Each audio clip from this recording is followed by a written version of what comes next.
বন্ধুরা, এই ভিডিওটিতে কেকেআর দল নিয়ে কিছু গুরুত্বপূর্ণ আপডেট দেবো। যেমন কেকেআর ছেড়ে কিন্তু নিউজিল্যান্ডের ব্যাটসম্যান তিনি দেশে ফিরলেন। তার পাশাপাশি অঙ্ক্রিস রঘুবংশীর পরিবর্তে এক ম্যাচের জন্য কেকেআর এক উইকেট কিপার ব্যাটসম্যানকে সই করতে পারে। এই প্লেয়ারটাকে রাহুল ত্রিপাঠী, টিম সাইফর্ট না কে খেলে রিপ্লেসমেন্টে? লাস্ট ম্যাচে কি আমরা রোবম্যান পাওয়েলের পরিবর্তে টিম সাইফর্টকে দেখতে পারি? তো আরো কিন্তু অনেক গুরুত্বপূর্ণ টপিক নিয়ে কথা বলার আছে, তাই বলতেই পারি ভিডিওটা খুবই গুরুত্বপূর্ণ হবে। শেষ পর্যন্ত দেখবেন। এবং যারা চ্যানেল নতুন আছেন সকলকে একটাই অনুরোধ করে রাখবো, যেহেতু এইখানে আপনারা খেলার সমস্ত রকম আপডেটস পেয়ে যাবেন, তারা অবশ্যই পাবলিক ভিউ কলকাতা চ্যানেলটিকে সাবস্ক্রাইব করে বেল আইকন প্রেস করে অল করে রাখবেন। তাহলে বন্ধুরা, সবার প্রথমে কেকেআর দল নিয়ে একটা খারাপ খবর দিই। কেকেআর ছেড়ে কিন্তু নিউজিল্যান্ডের ব্যাটসম্যান রচিন রবীন্দ্র নিজের ঘরে ফিরে গেছে। কারণ এই যে টেস্ট খেলতে যাবে আয়ারল্যান্ডে, রচিন রবীন্দ্র এই জন্য কিন্তু কেকেআর ছেড়ে চলে গেছেন। তো বলে রাখি, যদি রচিন রবীন্দ্র কেকেআর দলে সুযোগ পেতেন তাহলে কিন্তু তিনি থাকতেন। যেহেতু তিনি কেকেআর দলে সুযোগ পাচ্ছেন না, বেঞ্চ বসে বসেই গরম করছেন, রচিন রবীন্দ্র তিনি চলে যাওয়ার আগে, মানে কেকেআর ছেড়ে নিউজিল্যান্ড যাওয়ার আগে ইন্টারভিউ দিয়ে গেছেন। সেখানে কিন্তু তিনি বলেছেন যে কেকেআর দলে যে তিনি প্র্যাকটিস করেছেন এইটা আশা করছেন যে তার দেশের জন্য অনেকটা কাজে দেবে। রচিন রবীন্দ্র আরো বলেছেন যে সেই আগস্ট মাস থেকে ভারতে আছেন রচিন রবীন্দ্র, এখনো পর্যন্ত বাড়ি যায়নি। তাই তিনি বাড়ি যেতে পেরে খুবই খুশি, তার রিফ্রেশমেন্ট লাগবে। তো বলে রাখি, বিশ্বকাপের আগে ইন্ডিয়ার সঙ্গে সিরিজ খেলেছে, তারপরে বিশ্বকাপ, তারপরে আইপিএল। তো আগস্ট মাসের পর থেকে কিন্তু কোনো নিউজিল্যান্ডের প্লেয়ার, বেশিরভাগ নিউজিল্যান্ডের প্লেয়ারই ভারতে রয়ে গেছে। তাই রচিন রবীন্দ্র তিনি কিন্তু কেকেআর ছেড়ে নিজের দেশ নিউজিল্যান্ডে চলে গেছে। এইবারে আপনাদেরকে বলি, এক ম্যাচের জন্য কেকেআর নিজের প্র্যাকটিসে লুবনিত সিসোডিয়া, মানে আমরা দেখেছি কেকেআর যাকে লাস্ট সিজনও ছিল, যা কেকেআর দলে লুবনিত সিসোডিয়া, তাকে কিন্তু কেকেআর আবার আজকে প্র্যাকটিসে ইডেন গার্ডেনে ডেকেছে।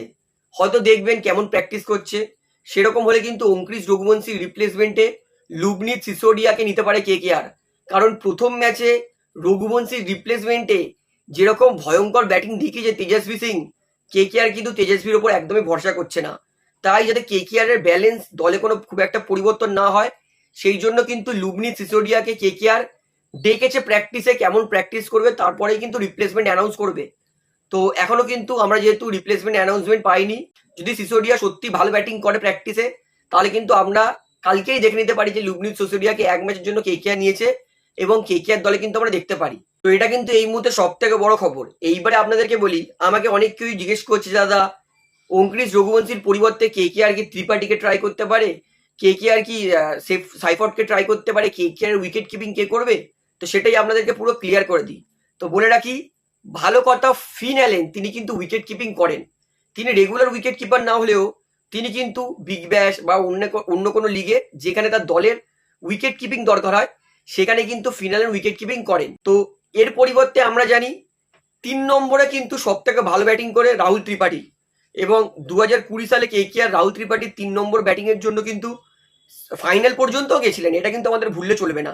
তো অবশ্যই যদি ফিন অ্যালেন উইকেট কিপিং করতে স্বাচ্ছন্দ্য বোধ করে, কারণ মনে রাখতে হবে ফিন অ্যালেনের কিন্তু চোট আছে। নিউজিল্যান্ড তারা নিজেই বলেছেন যে বিশ্বকাপেও আমরা ফিন অ্যালেনকে চোট নিয়েই খেলিয়েছিলাম। তো আমার মনে হয় না যে ফিন অ্যালেন এই চোট নিয়ে উইকেট কিপিং করতে পারবে। তাই কেকেআর এর কিন্তু একটা উইকেট কিপার ব্যাটসম্যান লাগবে। তো আমি মনে করি কেকেআর কিন্তু এই কম্বিনেশনটা ট্রাই করতে পারে। রোবমান পাওয়েলের পরিবর্তে কেকেআর পারফেক্ট উইকেট কিপার ব্যাটসম্যানে টিম সাইফর্টকে ট্রাই করতে পারে। কারণ টিম সাইফর্ট আর ফিন অ্যালেন যদি একসঙ্গে দাঁড়িয়ে যায়, তাহলে কিন্তু তারা 15 ওভারে ম্যাচ শেষ করা, 200 রান করা তাদের কাছে কোনো ব্যাপার নয়। দেখুন, প্রথম 3 ম্যাচে কিন্তু ফিন অ্যালেনও অত ভালো রান করতে পারিনি। সেকেন্ডে কামব্যাকে ফিন অ্যালেন ভালো খেলেছে। সেই একই রকম আমি মনে করি টিম সাইফর্টকেও সুযোগ দেওয়া উচিত। আমি যেটা, আমাকে যদি চান আমি বলবো যে কেকেআর অবশ্যই ওপেনিং করা ফিন অ্যালেন আর টিম সাইফর্টকে। 1 ডাউনে পান্ডে, 2 ডাউনে গ্রিন, 3 ডাউনে রিঙ্কু, অর্থাৎ 1 থেকে 5 কিন্তু কেকেআর এর ব্যাটিং মজবুত আছে। তাই আমি মনে করি কেকেআর রঘুবংশীর পরিবর্তে টিম সাইফর্টকে নিতে পারে। এবং যেহেতু টিম সাইফর্ট আসবে, তাই একটা বিদেশি বাইরে যাবে, সেটা হচ্ছে রোবমান পাওয়েল।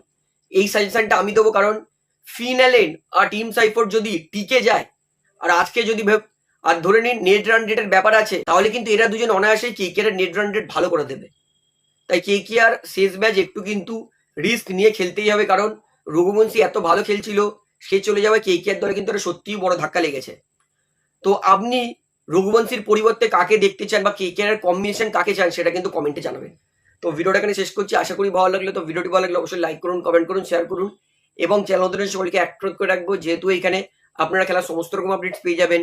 তারা পাবলিক ভিউ কলকাতা চ্যানেলটিকে সাবস্ক্রাইব করে বেল আইকন প্রেস করে রাখবেন। ধন্যবাদ।